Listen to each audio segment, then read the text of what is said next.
उनसे जानेंगे, उनसे इंटरेक्शन करेंगे और आपके सब सवालों के जवाब जो हैं वो हमें देंगे। Thank you so much sir for being a part of this show.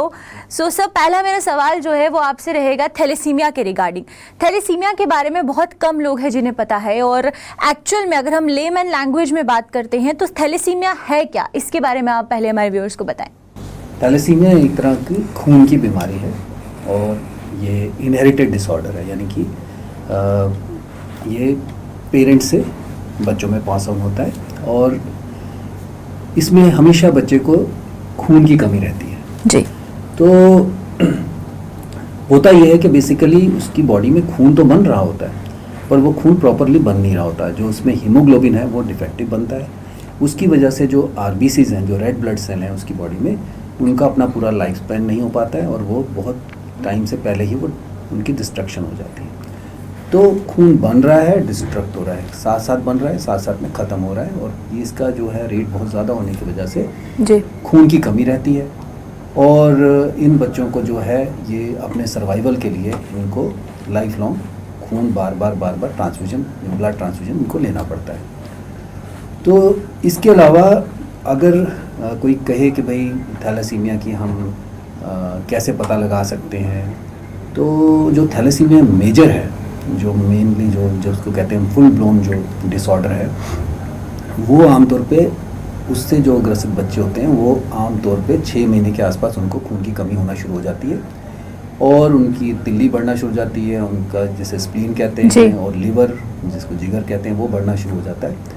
और इसके अलावा अगर उनको प्रॉपरली मैनेज ना किया जाए तो ना तो उनकी प्रॉपर ग्रोथ होती है, उनका बाद में प्यूबर्टी डिले भी हो जाता है और इसके साथ साथ उनको कुछ चेहरे पे भी उनके कुछ चेंजेस आने शुरू हो जाते हैं जिनको हम थैलेसेमिक फेशिस भी कहते हैं, जिसमें कि चेहरे के जो बोन्स हैं, फेशियल बोन्स उनका प्रोमिनेंट हो जाना, स्कल बोन्स का थोड़ा प्रोमिनेंट हो जाना, ये सब चीज़ें होती हैं अगर हम उनको प्रॉपरली मैनेज ना करें जी।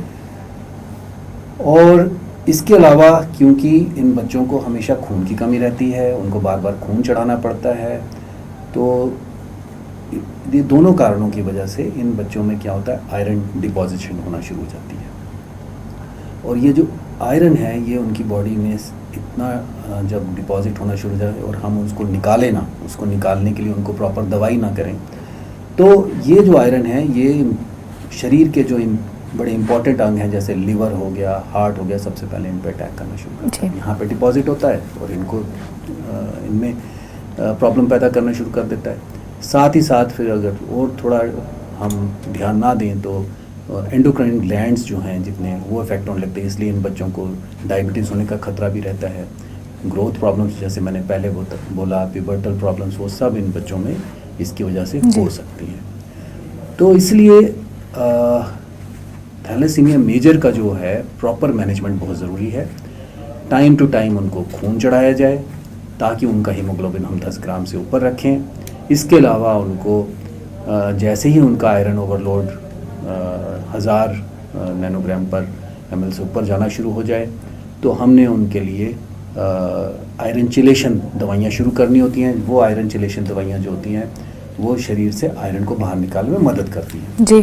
और इसके अलावा उनको रेगुलर फॉलोअप चाहिए ताकि जो भी कोई कॉम्प्लिकेशन उनकी बॉडी में बन रही है वो टाइम से हम उसको डिटेक्ट कर सकें और टाइम से हम उसका निदान कर सकें।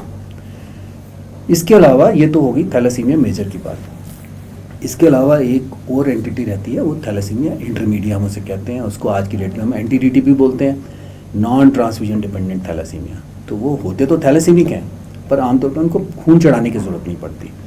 तो वो कोई प्रेजेंट करते हैं 2 साल की एज पे, पता चलता है कि हाँ इनको थोड़ा खून की कमी रह रही है, थोड़ी स्प्लीन बढ़ रही है, लिवर बढ़ रहा है, बट मोर और लेस अगर हम उनको प्रॉपरली मैनेज करें, कुछ एक दवाइयाँ भी हैं उनके लिए, अगर उनको और प्रॉपर फॉलोअप करें तो अक्सर ये पेशेंट जो होते हैं ये अपना हीमोग्लोबिन 7.5 8.5 के बीच में मेंटेन करते हैं और इनको खून चढ़ाने की ज़रूरत नहीं पड़ती और ऐसे इनका लाइफ स्पैन जो है नॉर्मल रहता है। तो जैसे आप बोल रहे हैं कि ब्लड जो है वो इन्हें चढ़ाना पड़ता है टाइम टू टाइम, अब जम्मू कश्मीर में इसके डोनर्स जो हैं वो किस तरीके से अवेलेबल रहते हैं, क्योंकि ट्रीटमेंट यहाँ मिल रहा है, मेडिकेशंस दे रहे हैं, मेडिसिन्स मिल रही हैं, ट्रीटमेंट हो रहा है, लेकिन डोनर्स होना भी ज़रूरी है। तो डोनर्स के लिए क्या प्रोसीजर रहता है और किस तरीके से डोनर्स जो है वो पेशेंट्स को ईजिली अवेलेबल रहते हैं? देखिए इसके लिए तो मैं पहले भी कुछ कार्यक्रम में मैं धन्यवाद कर चुका हूँ और मैं थैलेसीमिक बच्चे, थैलेसीमिया सोसाइटी की तरफ से, जो जे.एन.के थैलेसीमिया वेलफेयर सोसाइटी, उनकी तरफ से, अपनी तरफ से मैं धन्यवाद करता हूँ डोनर्स का, जो रेगुलरली इन बच्चों के लिए ब्लड डोनेट करते हैं। और टाइम टू टाइम जो हमारी सोसाइटी है, thalassemia welfare society Jammu Kashmir की, वो time to time blood donation camps भी ऑर्गेनाइज करते रहते हैं। इसके अलावा भी जो हमारा ब्लड बैंक है वो भी time to time blood donation camps organise करते रहते हैं, और उसी वजह से इन बच्चों को जो है वो खून की कमी आमतौर पे नहीं आती। इवन के कोविड के टाइम पे भी करीब करीब हम इन सब बच्चों की जो खून की ज़रूरत है वो पूरा कर पाए। बिल्कुल, एक बहुत इम्पॉर्टेंट चीज़ है जिसके बारे में डिस्कशन करना ज़रूरी है, क्योंकि अगर हम लोग किसी भी ट्रीटमेंट से निकल रहे हैं, चाहे वो कैंसर है, चाहे वो थैलेसीमिया है, और अगर कोरोना का फेज़ भी हम देख रहे हैं, तो जो लोग कोरोना से भी रिकवर हुए थे, तो एक वो टैबू रहता है, वो बात नहीं करते उसके बारे में, ये सोचकर कि सोसाइटी उन्हें एक्सेप्ट नहीं कर पाएगी या उन्हें जो सोसाइटल एक्सेप्टेंस है वो कम मिलेगा। तो इसके बारे में बात करना है, क्योंकि एक जैसे फ्लू, एक नॉर्मल फ्लू होता है, फीवर होता है, वैसे ये भी एक डिजीज़ है। तो ये जो टैबू बनता जा रहा है, एजुकेशन होने के बाद भी, मॉडर्निज्म होने के बाद भी, फिर भी लोग जो है कुछ ऐसी बीमारियां जिसके बारे में ओपनली बात नहीं करते, डिस्कस नहीं करते। देखिए, आज का जो आपका प्रोग्राम है वो भी इसी चीज़ की एक, आप कह लीजिए, कड़ी है, कि जिसके माध्यम से हम लोगों में यही अवेयरनेस पैदा करना चाहते हैं कि थैलेसीमिया जो है इसकी हम रोकथाम कर सकते हैं। और सबसे बड़ी बात तो ये कि अगर किसी को थैलेसीमिया है तो मैं ये बताना चाहूँगा कि अगर वो प्रॉपरली अपना ट्रीटमेंट करवाते हैं तो वो एक अच्छी ज़िंदगी, प्रोडक्टिव ज़िंदगी जी सकते हैं। और इसके एग्जांपल हमारे पास हैं। हमारे अपने थैलेसीमिया सेंटर में यहाँ बहुत सारे बच्चे हैं जो इंजीनियर्स हैं, जो MBA किया है, जिन्होंने BDS किया है, जिन्होंने BPT किया है, जिन्होंने B.Ed किया हुआ है, जो अपने फैमिली बिजनेसेस को रन करने में उनकी मदद कर रहे हैं। बट ये है कि उन्होंने प्रॉपरली, उनके पेरेंट्स ने उनका शुरू में ख्याल रखा, और अब जब वो एडल्टहुड में आ गए तो वो अपना ख्याल खुद से बहुत अच्छा रख रहे हैं, और अपने अपने फील्ड में पढ़ भी रहे हैं, हायर स्टडीज़ भी कर रहे हैं, और बड़ा प्रोडक्टिव काम भी कर रहे हैं। तो ये भी नहीं है कि किसी को थैलेसीमिया हो गया तो हमने सोच लेना है कि नहीं, अब इसका हम इसकी आगे इसका फ्यूचर नहीं है। ऐसी बात नहीं है, उसका फ्यूचर है, बनिस्बत के वो अपने प्रॉपर ट्रीटमेंट, अपना प्रॉपर केयर करवाए।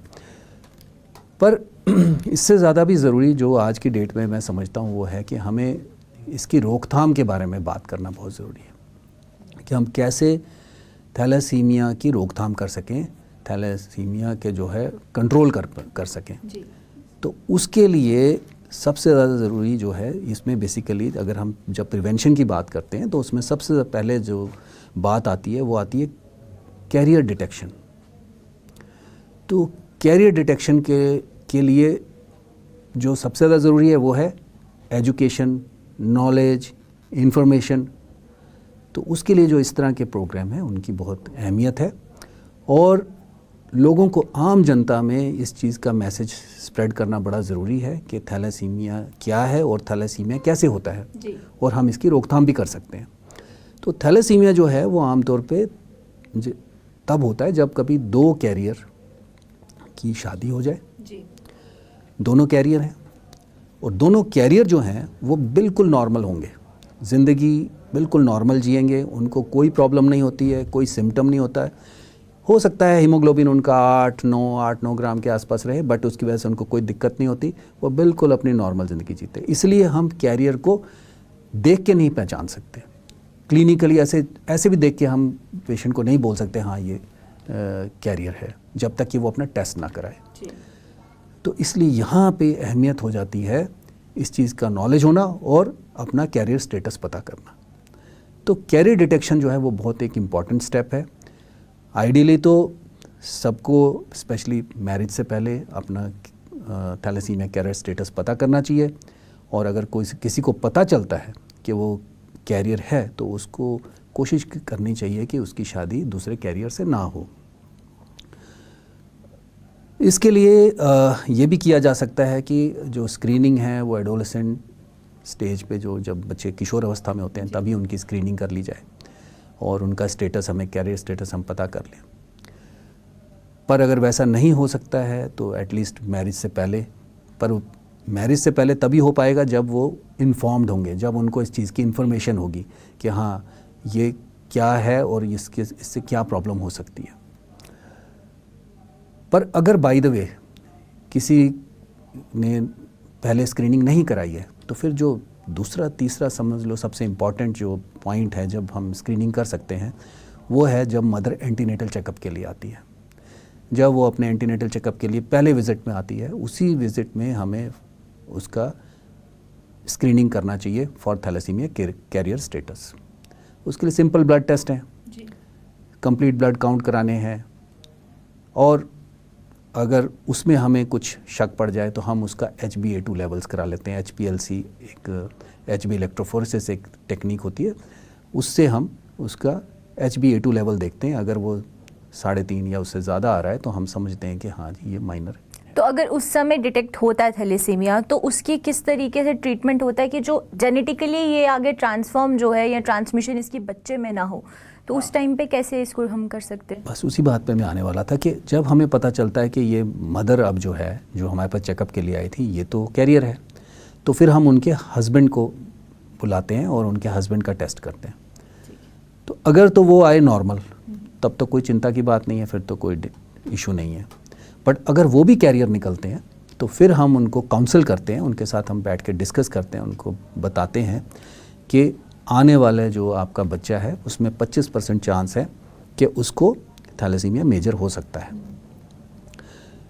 तो आप बेटर है कि प्रीनेटल डायग्नोसिस करवा लीजिए, और प्रीनेटल डायग्नोसिस करने पे अगर हमें पता चला कि आपके आने वाले बच्चे को थैलेसीमिया है तो क्या आप उस प्रेगनेंसी को मेडिकली टर्मिनेट करने के लिए तैयार हैं? तो अगर तो वो इन्फॉर्म्ड हैं, उनको हमने पूरी पहले इन्फॉर्मेशन देनी है, डिज़ीज़ के बारे में भी सारा बताना, और वो सब जानबूझते हुए समझते हुए अगर वो फिर कहते हैं कि हाँ हम उसके लिए तैयार हैं तो फिर हम उसका प्रीनेटल डायग्नोसिस कर सकते हैं।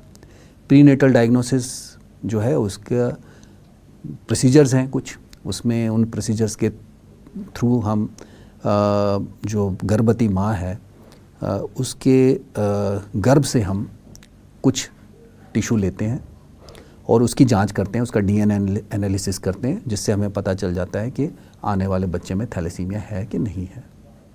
तो अगर हमें पता चला कि है तो पेरेंट्स ने अगर पहले से डिसाइड किया हुआ है तो वो टर्मिनेशन करवा सकते हैं, और अगर वो रिफ्यूज़ करते हैं तो फिर उनको कम से कम हमें ये बताना पड़ेगा कि जैसे ही बच्चे का आपका जन्म होगा तो उसके बाद आपने उसको स्ट्रिक्ट फॉलोअप में हमारे पास रखना है, ताकि हम उसको टाइम से डिटेक्ट कर सकें क्या उसको थैलेसीमिया है कि नहीं है। तो रोकथाम के लिए बेसिकली हमको एक तो नॉलेज लोगों में स्प्रेड करना है इस डिज़ीज़ के बारे में, लोगों को इनकरेज करना है कि वो अपना कैरियर स्टेटस पता करें, स्पेशली शादी से पहले, और अगर नहीं है ऐसा तो एटलीस्ट वो एंटीनेटल पीरियड में जो है वो अपने लेडीज़ जो हैं वो अपना स्क्रीनिंग करवाएं, और प्रॉपर डॉक्टर की सलाह से आगे उसका अगर ज़रूरत पड़े तो प्रीनेटल डायग्नोसिस कराएं। और इसके बाद जो जब हम वो सैंपल लेते हैं उसके लिए DNA एनालिसिस, और उसके लिए भी गवर्नमेंट जो है वो कोशिश कर रही है कि फैसिलिटीज़ जो हैं वो जल्दी से जल्दी तैयार की जा सकें। बिल्कुल। डॉक्टर एक क्वेश्चन जो है वो ये रहेगा मेरा कि जैसे हम लोग लाइफस्टाइल अभी चेंज हो रहा है बहुत ज़्यादा, हार्मोनल इम्बैलेंसेस भी हो रहे हैं लोगों को, तो अगर हमारे लाइफस्टाइल सही नहीं है तो जो थैलेसीमिया पेशेंट्स हैं या जो थैलेसीमिया कैरियर हैं, क्या उनकी हेल्थ पर उसका इफ़ेक्ट पड़ेगा, उनकी लाइफ स्पैन पर उसका इफ़ेक्ट पड़ेगा? बिल्कुल, वो तो जैसे एक ऐसे भी अगर कोई एक हेल्दी इंडिविजुअल है, अगर उसका लाइफस्टाइल अच्छा नहीं है तो उसकी हेल्थ पे भी असर पड़ता है, तो ऐसे ही थैलेसीमिक्स भी जो हैं उनको भी अपनी केयर करना और भी ज़्यादा ज़रूरी हो जाता है। जो मैंने कंपोनेंट बताए, blood transfusion, iron chelation, regular follow up, वो तो करना ही करना है, पर इसके अलावा उनको हेल्दी लाइफस्टाइल जीना है, डाइट अच्छी रखें, पानी अच्छे से पिएं, एक्सरसाइज करें, वॉक कर सकते हैं, साइकिलिंग कर सकते हैं, जो भी उनको योगा कर सकते हैं, तो और पॉजिटिव स्टेट ऑफ माइंड में रहें, तो ये बहुत ज़रूरी है। और सबसे ज़्यादा तो वही है कि खाने पीने पे जो है उसका उन्होंने ध्यान रखना है। और यहाँ पे मैं ये भी बोलना चाहूँगा कि कई लोग सोचते हैं कि थैलेसीमिया है तो अब हम ये नहीं खाएंगे, इसमें आयरन ज़्यादा होता है, वो नहीं खाएंगे, उसमें आयरन ज़्यादा होता है, तो ऐसा कुछ ज़्यादा परेशान होने की ज़रूरत नहीं है। नॉर्मल डाइट वो खा सकते हैं। हाँ, आयरन की दवाई नहीं खानी है। कोई कभी कभी कोई बोल देता है आपको खून की कमी है तो आयरन की दवाई खा लो, आयरन की दवाई नहीं खानी है। बाकी आप नॉर्मल खाना जो है, नॉर्मल डाइट आप ले सकते हैं, बनिस्बत के आप साथ में आयरन चिलेशन ड्रग टाइमली लेते रहें।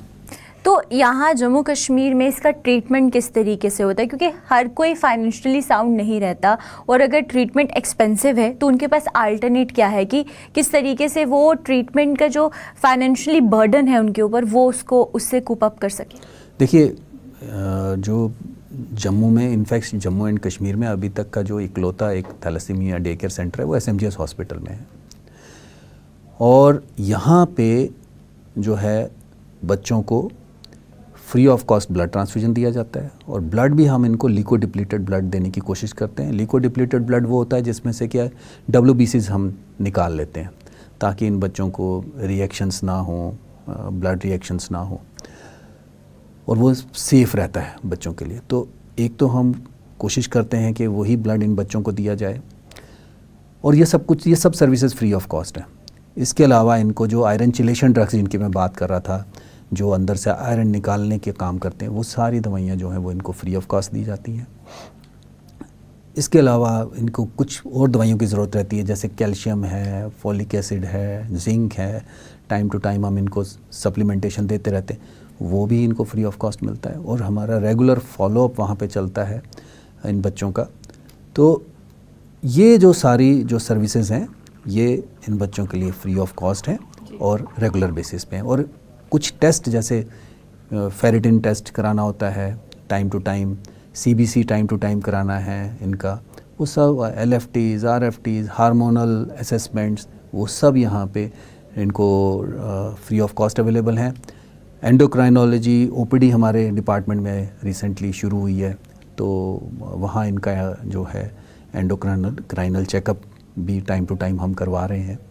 और जो भी थैलेसीमिया से रिलेटेड कोई कॉम्प्लिकेशंस होने का अंदेशा होता है उसके लिए हम टाइम टू टाइम इनके टेस्ट करवाते हैं, जैसे इको हो गया, हियरिंग टेस्ट वगैरह हो गया, ये सब हम टाइम टू टाइम करवाते हैं। एक और क्वेश्चन है, क्योंकि जब आप ट्रीटमेंट के फेज से निकल रहे होते हैं तो स्ट्रेस होना एंड उसके रिगार्डिंग, क्योंकि थैलेसीमिया एक ऐसा डिजीज़ है जिसके बारे में एजुकेशन होना बहुत कम, ऐसी चीज़ें हैं कि बहुत कम ऐसे लोग होंगे जिनको पता होगा इसके बारे में या पूरी प्रॉपर काउंसलिंग नहीं होगी। तो आपने बहुत पेशेंट्स के साथ डील किया है थैलेसीमिया के, तो कितने % चांसेस होते हैं कि जो थैलेसीमिक पेशेंट्स होते हैं वो स्ट्रेस में जाएँ या उनको इस ट्रीटमेंट के रिगार्डिंग जो है ज़्यादा एंजाइटीज़ होना शुरू हो जाए, स्ट्रेस होना शुरू हो जाए?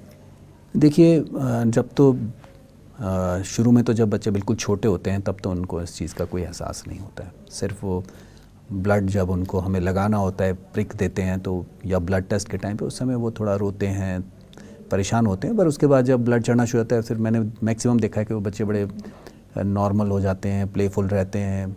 हमने कोशिश की है, जो सोसाइटी है हमारी thalassaemia, J&K thalassaemia welfare society, उन्होंने इनके लिए LEDs डोनेट किए हैं ताकि ये बच्चे जो हैं वहाँ बैठ के कार्टून्स देखें, कुछ मूवीज़ देखें, जितनी देर इनको ब्लड ट्रांसफ्यूजन चल रहा है तो थोड़ा खुश रहें।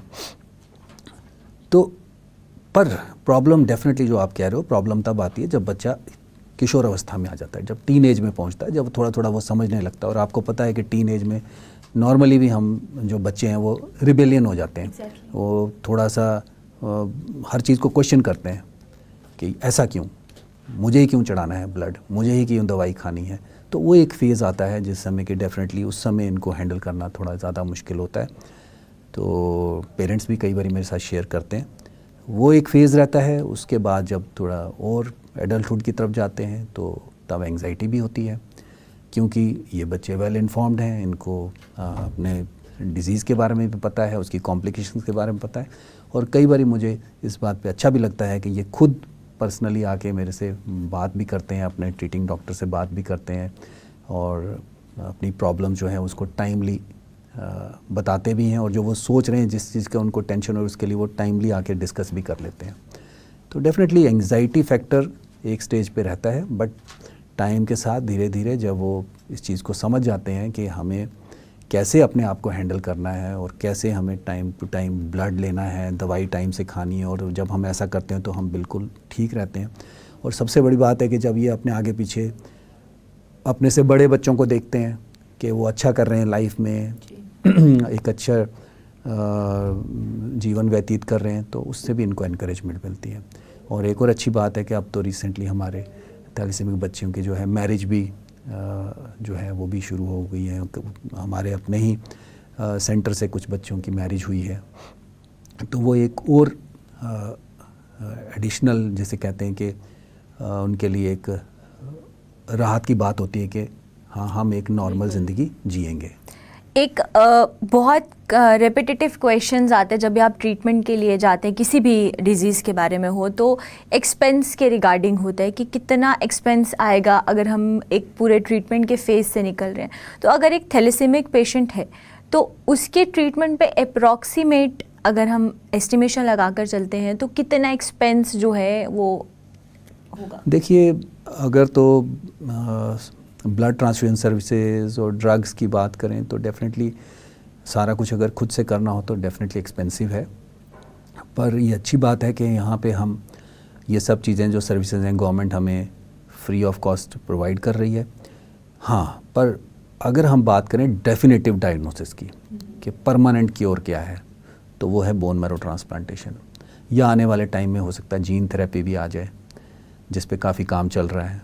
तो अगर हम बोन मैरो ट्रांसप्लांटेशन की बात कर रहे हैं तो बोन मैरो ट्रांसप्लांटेशन भी एक कॉस्टली अफेयर है। किसी भी एक गवर्नमेंट सेंटर में अगर बोन मैरो ट्रांसप्लांटेशन का खर्चा देखा जाए तो 10 से 15 लाख के बीच में आता है। और अभी कुछ संस्थाएं जैसे कोल इंडिया है, वो इन बच्चों के बोन मैरो ट्रांसप्लांटेशन के लिए उन्होंने सपोर्ट भी करना शुरू किया है। हर ट्रांसप्लांट के लिए वो 10 लाख रुपए सपोर्ट करते हैं, पर शर्त यही है कि जो डोनर है वो फैमिली में से होना चाहिए, यानी कि जिसे कहते हैं मैच्ड सिब, यानी कि भाई बहन में से कोई जिससे उसका एक्चुअली मैचिंग हो जाए। तो अगर ऐसा कोई डोनर उनको मिल जाता है तो वो इस चीज़ के लिए अप्लाई कर सकते हैं और उनको वहाँ से ये 10 लाख रुपए की मदद मिलेगी और किसी भी अच्छे सेंटर में उनका बोन मैरो ट्रांसप्लांटेशन हो सकता है।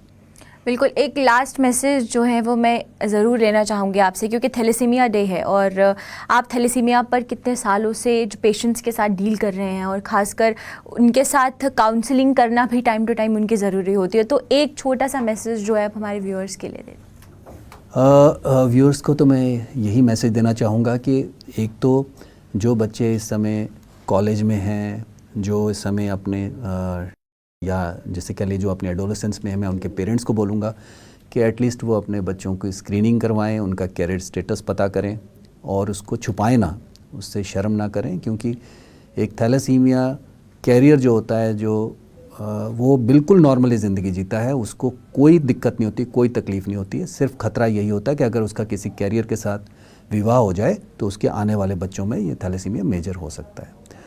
इसके अलावा मैं दूसरा मैसेज जो यहाँ से देना चाहूँगा वो ये कि मैं यंग जो यूथ है उसको रिक्वेस्ट करूँगा कि वो बढ़ चढ़ कर ब्लड डोनेट करें, ब्लड डोनेशन दें, उससे डरें ना।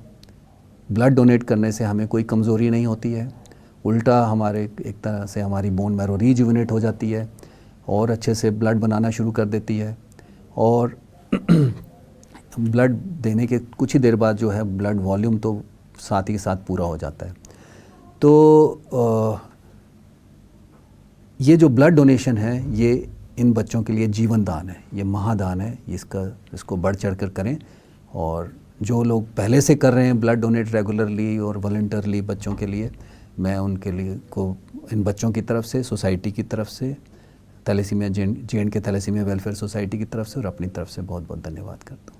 Thank you so much doctor, आप वर्ल्ड थैलेसीमिया डे पे हमारे साथ इंटरेक्शन में आए और बहुत क्वेश्चंस ऐसे थे, बहुत डाउट्स ऐसे थे जो कि आपने क्लियर किए हैं। और ख़ासकर जो लास्ट मैसेज आपने दिया कि ब्लड डोनेशन करना ज़रूरी है ताकि वो पेशेंट्स जिनको ब्लड की ज़रूरत है उनको उस टाइम पे ब्लड मिल सके। Thank you so much. तो आज के स्पेशल प्रोग्राम में सिर्फ इतना ही। आप मुझे दीजिए इजाज़त। नमस्कार।